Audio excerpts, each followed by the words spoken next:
Hello बच्चों, आज हम प्रबंध की प्रकृति एवं महत्व का चौथा भाग देख रहे हैं। इसके पहले हम प्रबंध की प्रकृति का एक पॉइंट पढ़ चुके हैं। प्रबंध विज्ञान एवं कला दोनों है। आज हम देखते हैं प्रबंध एक अर्जित एवं जन्मजात प्रतिभा है। 18वीं सदी के अंत तक यह माना जाता था कि प्रबंध एक नर्तकी, गायक, डॉक्टर की तरह जन्मजात प्रतिभा है। इस विचारधारा के लोगों का यह कहना है कि किसी विशिष्ट विषय या क्षेत्र में योग्यता, कुशलता एवं दक्षता का गुण जन्मजात होता है, अर्थात जन्म से ही उनमें यह गुण पाया जाता है। यह गुण वंशानुगत माता पिता के जिन्स के कारण उनके बच्चों में आता है। कुछ विद्वानों ने तो यहाँ तक कह डाला है कि योग्य, अनुभवी एवं कुशल प्रबंधक कवियों एवं कलाकारों की तरह जन्म लेते हैं, इन्हें बनाया नहीं जा सकता। वर्तमान में भी अनेक गायक, फिल्मी दुनिया के कलाकारों व राजनेताओं के पुत्र पुत्रियों में भी अपने माता पिता के ही गुण पाए जाते हैं। ऐसे ही गुण अनेक प्रबंधकों की संतानों में भी पाए गए हैं। इस प्रकार प्रबंध एक जन्मजात प्रतिभा है। प्रबंध की प्रकृति में सत्यता जरूर है, किंतु वर्तमान वैज्ञानिक युग में ज्ञान, विज्ञान, टेक्नोलॉजी एवं प्रशिक्षण सुविधाओं के विकास एवं विस्तार से उक्त अवधारणा को चुनौती दी गई है। आज स्वामित्व एवं प्रबंध दोनों पृथक पृथक हो गए हैं। वर्तमान में प्रबंधकीय कार्य में दक्षता लाने के लिए अनेक प्रबंधकीय संस्थान राष्ट्रीय, अंतर्राष्ट्रीय स्तर पर प्रारंभ हो गए हैं, जहां प्रबंध प्रशिक्षण देने की नई नई उन्नत एवं आधुनिक प्रणालियां विकसित की गई है। अतः अब प्रबंध की प्रतिभा को अर्जित भी किया जा सकता है। इस प्रकार प्रबंध एक जन्मजात प्रतिभा के साथ साथ अर्जित प्रतिभा है। इसे हम एक एग्जाम्पल के रूप में ले सकते हैं। अगर मान लीजिए कोई छोटा बच्चा है और वो शुरू से ही डिसिप्लिन में रहना जानता है, अपने सामान को व्यवस्थित रखना जानता है, सही जगह पे रखता है। उसे जैसे आप लोग क्रिकेट वगैरह खेलते हैं या कोई मैच खेलते हैं तो उसे कैप्टनशिप करने आता है, लीडरशिप करने आता है, तो वो एक तरह से क्या कर सकते हैं कि वो जन्मजात प्रतिभा है। लेकिन मान लीजिए अगर किसी बच्चे में शुरुआती गुण ये नहीं है, लेकिन वो बाद में किसी सेंटर में ले जाकर, किसी केंद्र में जाकर प्रशिक्षण लेता है, प्रशिक्षण लेने के पश्चात उसमें ये मैनेजमेंट का गुण आता है, तो उसे हम कहेंगे कि वो अर्जित प्रतिभा है। इस प्रकार हम कह सकते हैं कि प्रबंध एक सिर्फ जन्मजात प्रतिभा न होकर एक अर्जित प्रतिभा भी है। अगला पॉइंट देखते हैं हम। प्रबंध एक सार्वभौमिक क्रिया है। सार्वभौमिक क्रिया कहने का अर्थ है कि सभी जगह विद्यमान क्रिया है। प्रबंध का महत्व सभी जगह दिखाई देता है। इसके सिद्धांत सार्वभौमिक होते हैं। इसका आशय है कि प्रबंध के सिद्धांत न केवल व्यवसाय में अपितु अन्य क्षेत्रों में जैसे सामाजिक, धार्मिक, राजनीतिक, सांस्कृतिक आदि सभी क्षेत्रों में लागू होते हैं। कोई भी संस्था जिसका उद्देश्य व्यक्तियों के सामूहिक प्रयत्नों के द्वारा अपने उद्देश्यों को प्राप्त करना है, इन लक्ष्यों को प्रबंध के मुख्य कार्य नियोजन, जैसे आप जानते हैं नियोजन, संगठन, निर्देशन, समन्वय तथा नियंत्रण आदि के बिना प्राप्त नहीं कर सकती है। प्रबंध का उद्देश्य सामूहिक प्रयत्नों को इस प्रकार नियोजित व नियंत्रित करना है कि कम से कम लागत पर अधिकतम सीमा तक लक्ष्यों की प्राप्ति हो सके। प्रबंध एक सार्वभौमिक क्रिया को समझाते हुए टेलर ने कहा है, वैज्ञानिक प्रबंध के मूल सिद्धांत मानवीय क्रियाओं पर सरलतम व्यक्तिगत कार्यों से लेकर महान निगमों तक के कार्यों पर लागू होते हैं। अर्थात सब व्यक्ति के सरल कार्य से लेकर बड़े से बड़े कार्यों तक प्रबंध दिखाई देता है, परिलक्षित होता है। प्रबंध एक सामाजिक उत्तरदायित्व है। आगे हम देखते हैं प्रबंध एक सामाजिक उत्तरदायित्व है।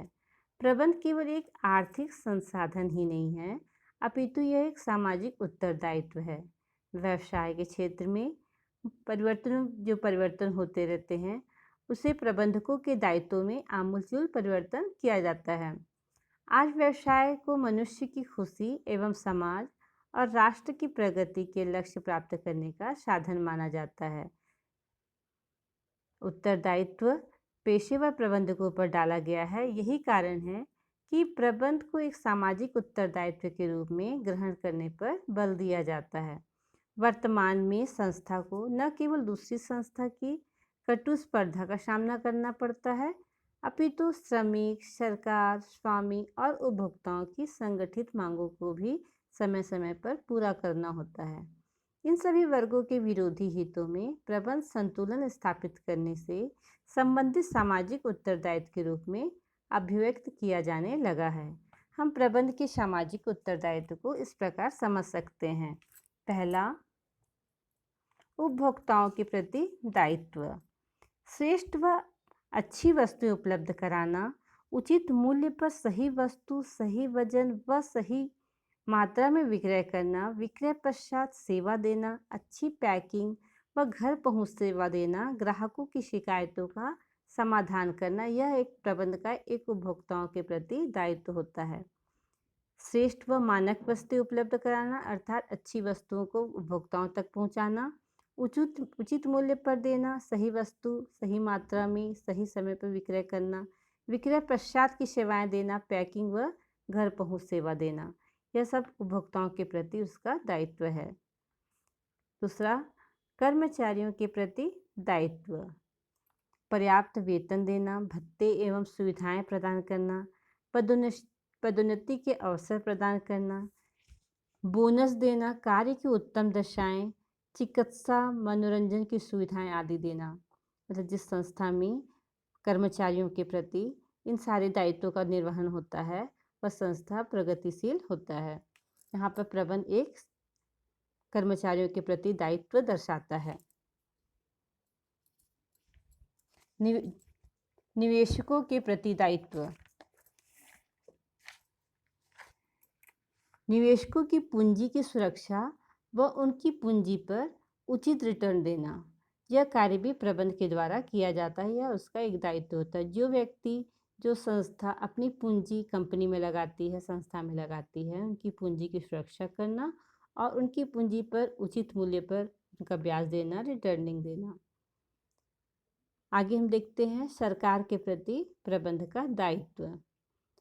सरकारी नियमों का पालन करना, करों का समय पर भुगतान करना, सार्वजनिक संपत्तियों का सदुपयोग किया जाना, कालाबाजारी व मुनाफाखोरी न करना आदि, यह सब सरकार के प्रति एक प्रबंध का उत्तरदायित्व है। अगला पॉइंट देखिए, पूर्तिकर्ताओं के प्रति दायित्व। माल के पूर्तिकर्ताओं को मूल्य का समय पर भुगतान करना, माल की झूठी शिकायत न करना, यह पूर्तिकर्ताओं के प्रति प्रबंध का दायित्व होता है। अगला देखिए पॉइंट, समाज के प्रति दायित्व। प्रबंध का समाज के प्रति दायित्व। स्थानीय लोगों को रोजगार प्रदान करना, समाज कल्याण के लिए शिक्षा संस्थाएं, अस्पताल, धर्मशाला आदि का निर्माण किया जाना, यह प्रबंध का समाज के प्रति दायित्व होता है। और लास्ट हम देखते हैं स्वयं के प्रति दायित्व। व्यवसाय का संचालन पूर्ण क्षमता एवं कुशलता से करना, नवीन बाजार की खोज करना, ख्याति में वृद्धि करना, तृतीय पक्षकार कहने से मतलब है बैंक आदि से सौहार्दपूर्ण संबंध बनाए रखना, उचित लाभ अर्जित करना, लाभों का उचित पुनर्विनियोग करना आदि प्रबंध का स्वयं के प्रति उत्तरदायित्व होता है। आगे हम देखते हैं प्रबंध एक प्रक्रिया है। प्रबंध संस्था के निर्धारित लक्ष्यों को प्राप्त करने के लिए सामूहिक प्रयत्नों के नियोजन, संगठन, संचालन, समन्वय एवं नियंत्रण करने की प्रक्रिया है। साथ ही प्रबंध को गत्यात्मक प्रबंध प्रक्रिया भी कहा जाता है। गत्यात्मक कहने से तात्पर्य है लगातार चलते रहने वाली प्रक्रिया, क्योंकि गत्यात्मक प्रक्रिया के रूप में प्रबंध में इन सभी कार्यों के अतिरिक्त आने वाले समय में नई नई विचारधारा व प्रणालियों की खोज को शामिल किया जाता है। इस प्रक्रिया के अंतर्गत हम निम्न बातों पर बल देते हैं। पूर्वानुमान करना, दूसरा नियोजन के संबंध में विचार व चिंतन करना तथा निर्णय लेना। पूर्वानुमान करना मतलब पहले से अनुमान लगाना कि जिस कार्य पर हम जा रहे हैं, जिस कार्य को हम करने जा रहे हैं, उसमें क्या क्या बाधाएं आ सकती हैं, क्या परेशानियां आ सकती हैं, उनको लेते हुए पूर्वानुमान करना। नियोजन के संबंध में विचार व चिंतन करना तथा निर्णय लेना। जो योजना हम तैयार किए हैं उसके संबंध में विचार करना, सोचना और उसके अनुसार निर्णय लेना। नियोजन या योजना के कार्यान्वयन हेतु संगठनात्मक ढांचे का निर्माण करना। जो हमने योजना तैयार की है उस हेतु उस कार्य को पूरा करने हेतु संगठनात्मक ढांचे को तैयार करने, एक संगठन तैयार करना। कर्मचारियों का पथ प्रदर्शन करना तथा उन्हें अभिप्रेरित करना। कार्य पे लगने वाले कर्मचारियों का चयन करना और उन्हें अच्छे कार्य करने के लिए, सही ढंग से कार्य करने के लिए उनका मार्गदर्शन करना और साथ ही उन्हें अभिप्रेरित करना। व्यक्तियों, विभागों एवं क्रियाओं के मध्य आपसी समन्वय एवं सामंजस्य स्थापित करना और साथ ही इन सब पर नियंत्रण करना। इस प्रकार हम कह सकते हैं कि प्रबंध एक लगातार चलने वाली प्रक्रिया है। प्रबंध सामने आने वाली समस्त कमियों व बाधाओं को दूर कर निरंतर प्रगति की ओर अग्रसर हो रहा है। अतः हम कह सकते हैं कि प्रबंध की प्रकृति गत्यात्मक प्रक्रिया के रूप में होती है।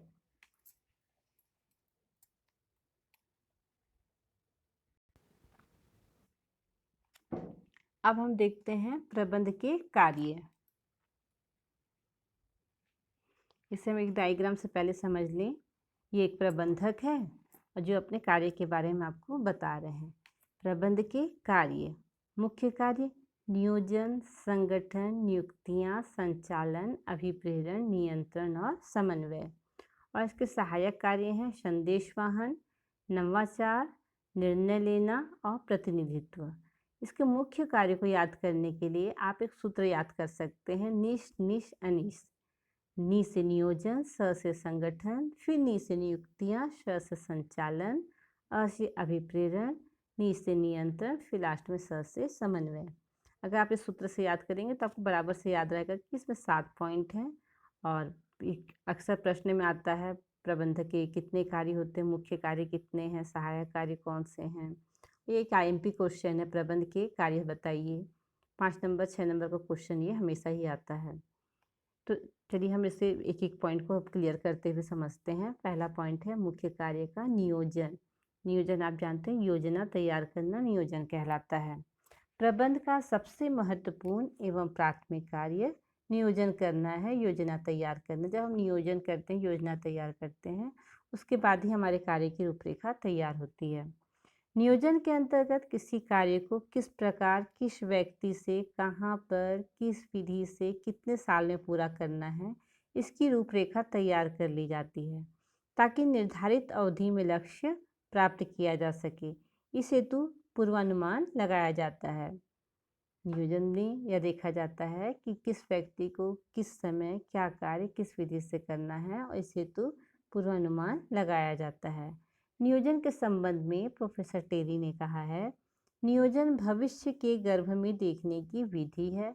साथ ही एमी हर्ले का यह कहना है, क्या करना चाहिए का पहले से निर्धारण करना ही नियोजन है।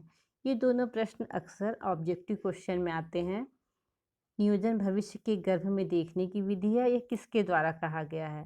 तो आपको याद रखना चाहिए प्रोफेसर टेरी ने कहा है नियोजन भविष्य के गर्भ में देखने की विधि है। और एमी हर्ले के अनुसार क्या करना चाहिए का पहले से निर्धारण करना ही नियोजन है। दूसरा पॉइंट हम देखते हैं संगठन। संगठन प्रबंध का दूसरा महत्वपूर्ण कार्य है। बिना संगठन के कोई भी प्रबंध जीवित नहीं रह सकता। अकेले कोई व्यक्ति कार्य नहीं कर सकता। आप जानते हैं एक संगठन का होना आवश्यक है, इसलिए कहा जाता है बिना संगठन के कोई भी प्रबंध जीवित नहीं रह सकता। मानव व मशीन का सामूहिक प्रयास जो पूर्व निर्धारित लक्ष्यों की प्राप्ति के लिए कार्य करता है संगठन कहलाता है। संगठन 2 या 2 से अधिक व्यक्तियों का समूह होता है। मजबूत संगठन के बिना प्रबंध अपने लक्ष्य को प्राप्त नहीं कर सकता। प्रबंध संगठन को मजबूत व प्रभावी बनाता है। व्यापार, वाणिज्य, उद्योग के विभिन्न साधनों में प्रभावपूर्ण सामंजस्य स्थापित करना ही संगठन कहलाता है। आगे हम देखते हैं नियुक्तियां। पहला कार्य हमने देखा नियोजन अर्थात योजना तैयार करना। फिर उसके बाद प्रबंध संगठन तैयार करता है, एक संगठन बनाता है। और उसके बाद तीसरा पॉइंट हमारा नियुक्तियां। संगठन तैयार होने के बाद विभिन्न कार्यों पर विभिन्न पदों पर नियुक्तियां की जाती है। प्रबंध का तीसरा महत्वपूर्ण कार्य कर्मचारियों की नियुक्ति करना है, क्योंकि बिना कर्मचारी के संगठन नहीं और बिना संगठन के कोई प्रबंध नहीं हो सकता। नियुक्ति कार्य हेतु बड़े बड़े उत्पादन में अलग अलग सेवी वर्गीय विभाग खोला जाता है और इसी विभाग द्वारा नियुक्ति की जाती है। कार्य पर नियुक्ति करने के पूर्व व्यक्ति कार्य के लिए व कार्य व्यक्ति के सिद्धांत का पालन करना चाहिए। एक बार फिर से मैं दोहरा रही हूँ। कार्य पर नियुक्ति करने के पूर्व व्यक्ति कार्य के लिए व कार्य व्यक्ति के लिए यह सिद्धांत का पालन करना चाहिए, अर्थात व्यक्ति के लिए जितना ज़्यादा जरूरी कार्य है उतना ही ज़्यादा कार्य के लिए व्यक्ति आवश्यक है। दोनों एक दूसरे के पूरक हैं, दोनों एक दूसरे के लिए आवश्यक हैं। इसलिए कहा जाता है व्यक्ति कार्य के लिए व कार्य व्यक्ति के लिए। इस सिद्धांत का पालन प्रबंध में किया जाना चाहिए। श्रमिकों का चयन, प्रशिक्षण, पदोन्नति व पदोन्नति की उचित व्यवस्था नियुक्ति में की जाती है। साथ ही कर्मचारियों के बीच संदेश वहन की उचित व्यवस्था, श्रमिकों से राय व परामर्श लिया जाता है, कर्मचारियों की कार्यकुशलता में वृद्धि हेतु आवश्यक सलाह लेना, इन सारे कार्यों को नियुक्तियों में शामिल किया जाता है। आगे हम देखते हैं नियुक्ति के पश्चात संचालन। अभी तक जो मैंने पढ़ाया उसमें आप समझे नियोजन, किसी कार्य के पहले योजना तैयार करना, फिर संगठन बनाना, फिर उस संगठन के बाद उस संगठन के अनुसार नियुक्ति करना, अलग अलग पदों पर अलग अलग व्यक्ति को नियुक्त करना और किस सिद्धांत का पालन करते हुए नियुक्ति करना, व्यक्ति कार्य के लिए व कार्य व्यक्ति के लिए, अर्थात जो व्यक्ति जिस कार्य के अनुरूप हो, जिस कार्य की योग्यता रखता हो उस पद पर ही उसे रखा जाना चाहिए। अब हम देखते हैं संचालन। संचालन प्रबंध का चौथा महत्वपूर्ण कार्य होता है। इसे निर्देशन या नेतृत्व भी कहा जाता है। प्रबंध मस्तिष्क की भांति होता है, अतः इसका कार्य संपूर्ण व्यवसाय व उद्योग को संचालित करना होता है। वह अन्य कर्मचारियों को आवश्यक कार्य करने हेतु निर्देश देने का काम करता है। क्योंकि कार्य योजना प्रबंध द्वारा ही तैयार की जाती है, प्रबंधक द्वारा ही कार्य की योजना तैयार की जाती है, इसलिए संचालन या दिशा निर्देश संबंधी कार्य भी प्रबंध द्वारा ही किए जाते हैं। किस कार्य को कैसे करना है, कब करना है, किस विधि से करना है, इन सारे कार्यों का जो दिशा निर्देश है, मतलब निर्देशन देना, डायरेक्शन देना, ये सब कार्य भी प्रबंधक द्वारा ही किया जाता है। निर्देशन हमेशा स्पष्ट होना चाहिए। संचालन या निर्देश में निम्न क्रियाओं को शामिल किया जाना चाहिए। पहला, प्रबंध संबंधी समस्याओं पर आवश्यक निर्णय लेना। अगर प्रबंध संबंधी कोई समस्या आता है तो उस पर आवश्यक निर्णय लिया जाना। अधीनस्थ कर्मचारियों का मार्ग प्रशस्त करना, जो हमारे अंदर काम कर रहे हैं उन कर्मचारियों का मार्ग प्रशस्त करना, उन्हें बताना कि कार्य कैसे किया जाना है। अधीनस्थों की कार्य प्रगति का पर्यवेक्षण करना, जो अधीनस्थ कार्य कर रहे हैं उनकी कार्य प्रगति किस प्रकार है, उनकी कार्य प्रगति में अगर कमी दिखाई दे रही है तो उसे दिशा निर्देश देना, उन्हें प्रशिक्षण देना, इस तरह का कार्य करके उनकी कार्य की प्रगति को संचालित किया जाना। अधीनस्थों की समस्याओं को सुनना व उन्हें दूर करना, निर्देशन का यह एक मुख्य कार्य है कि अधीनस्थों की समस्याओं को सुनना और उन्हें दूर भी करना। और लास्ट, वांछित कार्य करने हेतु प्रेरित करना। इतना कुछ करने के बाद एक निर्देशक वांछित कार्य हेतु अपने अधीनस्थों को प्रेरित करता है ताकि उस कार्य को वो उचित रूप से संचालित कर सकें। बोलचाल की भाषा में हम लोग संचालन या निर्देशन का अर्थ ये समझते हैं काम कराना, किंतु व्यावसायिक परिवेश में इसका अर्थ अलग होता है। व्यावसायिक परिवेश में अधीनस्थों का पद प्रदर्शन एवं पर्यवेक्षण करना निर्देशन होता है।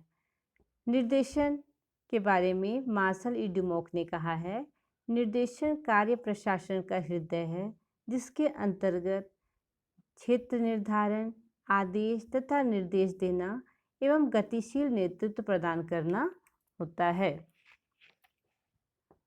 आगे हम देखते हैं नियंत्रण के पश्चात अभिप्रेरणा। संचालन के पश्चात हम देखते हैं अभिप्रेरण।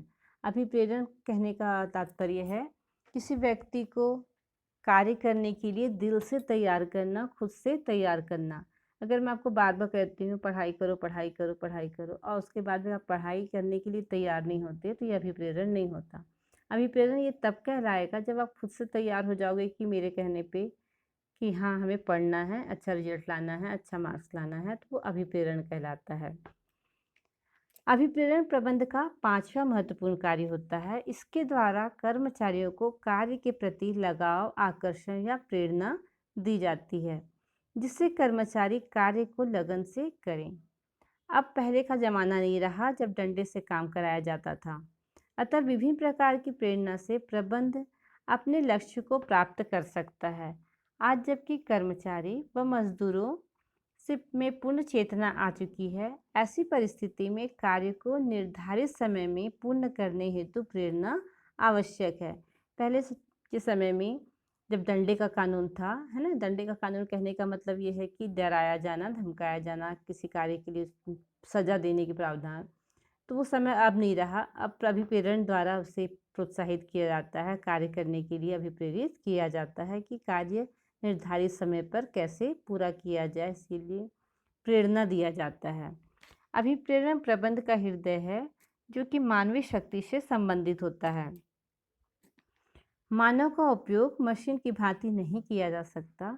यदि मानव से मशीन की भांति कार्य लेना हो तो आवश्यक होगा कि उसे समय समय पर विभिन्न साधनों के माध्यम से प्रेरित किया जाए।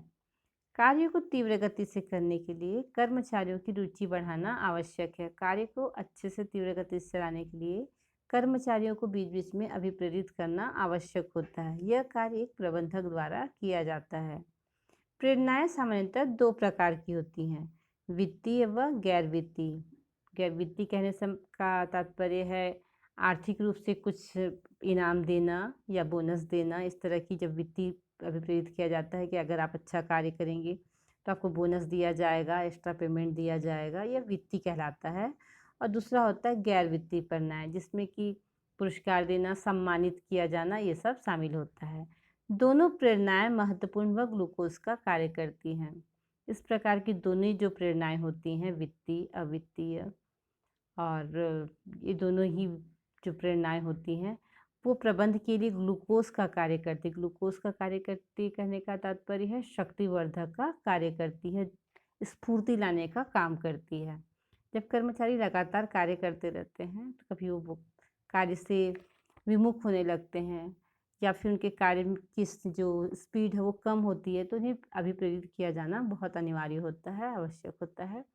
और फिर से वो जोश लगाकर फिर से वो नई स्फूर्ति के साथ कार्य पर लग जाते हैं। आगे हम देखते हैं नियंत्रण। इन सारे कार्यों के करने के पश्चात प्रबंध का एक मुख्य कार्य होता है नियंत्रण करना, सारे कर्मचारियों पर नियंत्रण रखना। नियंत्रण प्रबंध का छठा महत्वपूर्ण कार्य है। व्यवसाय में क्रय विक्रय, उत्पादन, व्यय, लाभ आदि के मध्य उचित समन्वय रखना, उचित मेलजोल रखना आवश्यक होता है। इस हेतु प्रबंध व्यवसाय की विभिन्न क्रियाओं को नियंत्रित करते रहता है। नियंत्रण के अंतर्गत यह देखा जाता है कि पूर्व निर्धारित लक्ष्य के अनुरूप कार्य पूरे हो रहे हैं या नहीं हो रहे हैं। अगर नहीं हो रहे हैं तो कारणों को ज्ञात कर लक्ष्यानुसार कार्य संपन्न करने का प्रयास किया जाता है। अगर किसी व्यवधान के कारण, किसी परेशानी के कारण कार्य पूरा नहीं हो रहा है, कोई रुकावट आ रही है, तो उन व्यवधान को पता करना और उसे दूर करते हुए लक्ष्य प्राप्त करने का प्रयास करना, ये सभी कार्य नियंत्रण के अंतर्गत आते हैं। क्योंकि इस आज का समय हमारा कंपटीशन का समय है, प्रतियोगिता का समय है, इसलिए पूर्व नियोजित लक्ष्य के अनुरूप उत्पादन व वितरण करना आवश्यक होता है। और इस उद्देश्य की प्राप्ति हेतु प्रबंध अपने व्यवसाय पर पूर्ण नियंत्रण रखता है। नियंत्रण के अंतर्गत निम्नलिखित कुछ बातों का क्रियाएं की जाती हैं, निम्न बातों का ध्यान रखा जाता है। पहला है जिम्मेदारी का मापदंड निश्चित करना, अर्थात जिसे जो जिम्मेदारी दी गई है उसे वो जिम्मेदारी पूरा करना। दूसरा, मापदंड के आधार पर कार्य का मूल्यांकन करना, जो कार्य दिया गया है उसके आधार पर कार्य का मूल्यांकन करना, अर्थात कार्य ठीक से हो रहा है या नहीं हो रहा है, कार्य में अगर रुकावट आ रही है, देर हो रही है, तो उन कारणों का पता लगाना। निर्धारित मापदंड का वास्तविक कार्य से तुलना कर कमियों का पता लगाना। निर्धारित जो कार्य दिया गया है, मापदंड दिया गया है, उसका वास्तव में जितना कार्य हो रहा है उस कार्य से तुलना करना और तुलना करके उन कमियों का पता लगाना। इसे एक एग्जाम्पल के साथ मैं भी क्लियर करती हूँ। चौथा पॉइंट देखेंगे इसमें हम लोग कमियों के कारणों को खोज कर उन्हें दूर करना। अगर कोई कमी है तो उन कारण को जानना, उसे दूर करना। मापदंड के अनुरूप कार्य न करने वाले कर्मचारियों पर सुधारात्मक कार्यवाही करना। इसमें एग्जाम्पल अभी आपको देती हूँ। मान लीजिए आपको कोई कार्य दिया गया है, उस कार्य के लिए एक निर्धारित समय है 3 घंटा। जैसे आप एग्ज़ाम देते हैं तो एग्ज़ाम का क्वेश्चन पेपर कितने घंटे का रहता है? 3 घंटे का रहता है। तो ये आपका जिम्मेदारी आपको दिया गया है कि आपको 3 घंटे में क्वेश्चन पेपर सॉल्व करना है। ये पहला पॉइंट हुआ हमारा, जिम्मेदारी का मापदंड निश्चित करना। 3 घंटे का पेपर 22 क्वेश्चन आपको पूरा करना है।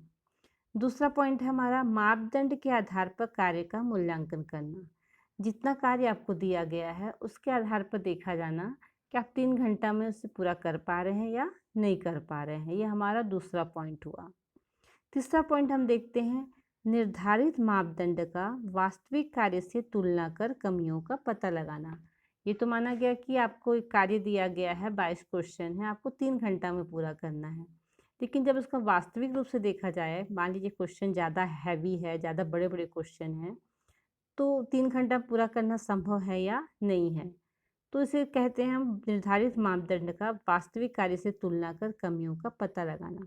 3 घंटा का पेपर दिया गया है लेकिन क्वेश्चन ज़्यादा बड़े बड़े हैं, तो एक निर्धारित रूप से देखा जाना कि 3 घंटे में पेपर सॉल्व नहीं किया जा सकता है, इसके लिए कम से कम 4 घंटे का समय होना चाहिए। तो इस तरह से तुलना करना और उन कमी को पता करना, ये क्या कहलाएगा? निर्धारित मापदंड का वास्तविक कार्य से तुलना कर कमियों का पता लगाना। और फिर चौथा पॉइंट हम देखेंगे इसमें कमियों के कारणों को खोजकर उन्हें दूर करना। जब हमें ये पता चलेगा कि क्वेश्चन भले 22 हैं लेकिन क्वेश्चन बड़े बड़े हैं, 3 घंटे में कर पाना पॉसिबल नहीं है, तो उनमें से कुछ क्वेश्चन को कम कर देना या क्वेश्चन को चेंज कर देना, ये क्या कहलाएगा? कमियों के कारणों को खोजकर उन्हें दूर करना। और लास्ट हम देखेंगे मापदंड के अनुरूप कार्य न करने वाले कर्मचारियों पर सुधारात्मक कार्यवाही करना। अगर उसके बाद हम ऐसा देखते हैं कि जो मापदंड बनाया गया उसी अनुसार क्वेश्चन पेपर था, 22 क्वेश्चन है, 3 घंटे में आराम से किया जा सकता है, और फिर भी आप नहीं कर पा रहे हैं तो आप पर सुधारात्मक कार्यवाही करना। जो आप एग्ज़ाम देखते हैं, एग्ज़ाम होने के बाद पास फेल होते हैं, फिर उसको आपको बोला जाता है कि फिर से रिपीट करो, लिख लो, है ना, पूरा क्वेश्चन पेपर सॉल्व करो। तो ये सब क्या है? सुधारात्मक कार्रवाई है, ताकि आप 3 घंटे में क्वेश्चन सॉल्व करने का अच्छे से प्रैक्टिस कर सके, आपका अभ्यास हो सके। आगे हम देखते हैं नियंत्रण के बाद समन्वय। ये प्रबंध का 7वां और मुख्य कार्य है। वर्तमान में विरोधी विचारधारा एवं स्वच्छंद रूप से कार्य करने की इच्छा प्रबल होने के कारण समन्वय प्रबंध का महत्वपूर्ण कार्य हो गया है। बोलचाल की भाषा में इसे हम आपसी तालमेल कहते हैं। समन्वय कहना का अर्थ होता है आपसी तालमेल। उपक्रम में जहाँ अधिक संख्या में संस्था में जहाँ अधिक संख्या में कर्मचारी होते हैं तथा उत्पादन की मात्रा अधिक होती है, वहाँ समन्वय का होना अति आवश्यक होता है। समन्वय न होने से हर कर्मचारी अपनी अपनी ढोल अपनी अपनी राग निकालेगा। अपनी अपनी ढोल अपनी अपनी राग निकालने का अर्थ होता है अपनी मनमानी करने लगेगा। अतः प्रबंध के लिए समन्वय भी एक महत्वपूर्ण कार्य है। प्रबंध के बाद समन्वय के बारे में मुनि एवं रेले ने कहा है, कार्य में एकता की स्थापना के लिए सामूहिक प्रयास की नियमित व्यवस्था ही समन्वय है। मुनि के अनुसार कार्य में एकता की स्थापना के लिए सामूहिक प्रयास की नियमित व्यवस्था ही समन्वय है। कार्य में एकता लाने के लिए सबके साथ मिलजुल कर नियमित रूप से जो व्यवस्था किया जाता है वही समन्वय कहलाता है। अतः प्रबंध का यह कार्य प्रत्यक्ष रूप से लाभकारी न होते हुए भी अप्रत्यक्ष रूप से सर्वाधिक लाभकारी होता है। अच्छे व श्रेष्ठ प्रबंधक का यह महत्वपूर्ण गुण होता है क्योंकि समन्वय में ही शांति, विकास व समृद्धि का गुण छिपा रहता है। अगर किसी संस्था में आपसी समन्वय है तभी वह संस्था में शांति रहेगी, विकास रहेगा, उसका समृद्धि दिखाई देगा। और आपसी समन्वय की अगर कमी है तो वहाँ पे संस्था में अच्छी कंडीशन दिखाई नहीं देगी, वह संस्था बहुत ज़्यादा प्रोग्रेस करता हुआ नहीं दिखाई देगा। ये हमारे प्रबंध के 7 कार्य हैं, मुख्य कार्य हैं, जिसे हम निश निश अनिश के सूत्र द्वारा याद कर सकते हैं, समझ सकते हैं। आगे हम देखते हैं प्रबंध के सहायक कार्य। सहायक कार्य मतलब मुख्य कार्य की सहायता करने वाले जो कार्य हैं उसे हम सहायक कार्य कहते हैं। पहला सहायक कार्य है संदेश वाहन। संदेश वाहन यद्यपि प्रबंध का छोटा कार्य है, गौण कार्य है, किंतु बिना संदेश वाहन के आज व्यवसाय का संचालन संभव नहीं है। इसलिए कुछ प्रबंध शास्त्रियों ने इसे प्रमुख कार्य के साथ रखा है। बिना संदेश वाहन के आज के युग में हम कार्य संपन्न नहीं कर सकते हैं। हमेशा में जिसका संदेश वाहन की आवश्यकता होती है। ये संदेश वाहन हमारे कौन होते हैं? डाक, तार, फैक्स, रेडियो, मोबाइल, जिससे हम मैसेज यहाँ से वहाँ भेजते हैं। ये सारे कार्य जो है हमारे प्रबंध के सहायक कार्य हैं। संदेश वाहन प्रबंध का एक सहायक कार्य होते हुए भी एक अनिवार्य कार्य है। दूसरा पॉइंट हम देखते हैं नवाचार। इसे प्रबंध का आधुनिक कार्य कहते हैं।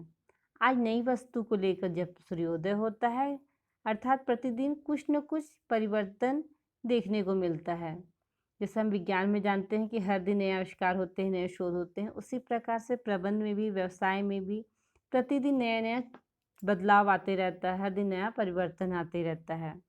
अतः उपक्रम की सफलता के लिए प्रबंध में नवाचार का विशेष महत्व माना गया है। नवाचार कहने का तात्पर्य है नए नए आविष्कार करना, नए नए शोध कार्य करना, नए नए प्रयोग करना, यह नवाचार कहलाता है। इसलिए बड़े बड़े व्यवसायिक गृहों में शोध कार्य हेतु अलग से विभाग होता है। बड़े व्यवसायिक गृहों में शोध कार्य करने के लिए एक अलग ही विभाग होता है, जिनका कार्य होता है शोध कार्य करना, नवाचार करते रहना। तीसरा पॉइंट हम देखते हैं सहायक कार्य का निर्णय लेना अर्थात निर्णयन। निर्णय लेना प्रबंध का महत्वपूर्ण कार्य होता है, क्योंकि उपक्रम की क्रियाओं में अनेक अवसरों पर निर्णय लेने पड़ते हैं। अतः बिना निर्णय के कोई भी कार्य आगे नहीं बढ़ सकता है। निर्णय लेना प्रबंध के कार्यों का एक अंग है। निर्णय लेना अर्थात फैसला लेना। किसी भी कार्य के लिए जब हमें कुछ अचानक से निर्णय लेना पड़ता है, अपने विचार व्यक्त करना पड़ता है कि अब क्या किया जाए, वह निर्णय लेना कहलाता है। पीटर एफ ड्रकर ने इस बारे में कहा है, एक प्रबंधक जो भी कार्य करता है वह निर्णय पर आधारित होता है।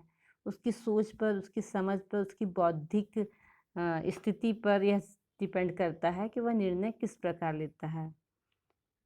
इस प्रकार हम कह सकते हैं निर्णय भी प्रबंध के मुख्य कार्य का एक महत्वपूर्ण सहायक कार्य है। निर्णय लेना, सही समय पर सही निर्णय लेना व्यवसाय के लिए बहुत प्रभावकारी होता है, लाभदायक होता है। और लास्ट पॉइंट हम देखते हैं प्रबंध के कार्य का प्रतिनिधित्व। प्रतिनिधित्व कहने का तात्पर्य है लीडरशिप करना, रिप्रेजेंटेटिव करना। प्रतिनिधित्व को भी प्रबंध का एक कार्य बताया गया है। इसका आशय प्रबंध, उपक्रम एवं स्वामी की ओर से प्रतिनिधित्व करना है। विभिन्न सभाओं, अनुबंधों के लिए उपक्रम का प्रतिनिधित्व प्रबंध करता है, अतः यह भी प्रबंध का एक कार्य है। प्रबंध एक गतिशील धारणा है, जिससे इसके कार्यों में निरंतर वृद्धि होती रहती है। समय एवं परिस्थिति तथा कार्य के अनुरूप प्रबंध के कार्यों में आंशिक फेरबदल किया जा सकता है। अधिकांश प्रबंध शास्त्री प्रबंध की इन कार्यों से सहमत हैं। मैं फिर से एक बार दोहराना चाहूँगी, प्रबंध के मुख्य कार्य नियोजन, संगठन, नियुक्ति, संचालन, अभिप्रेरण, नियंत्रण और समन्वय, जिसे हम निश अनिश के सूत्र से याद करते हैं। और प्रबंध के सहायक कार्य हैं संदेशवाहन, नवाचार, निर्णय लेना, जिसे हम निर्णयन भी कहते हैं, और चौथा पॉइंट है प्रतिनिधित्व। अगर आज के मेरे इस लेक्चर में आपको कोई इसी तरह की दुविधा हो, किसी तरह का समझ में ना आ रहा हो, कोई पॉइंट क्लियर नहीं हो रहा हो, तो आप कमेंट बॉक्स में लिखिए। Thank you.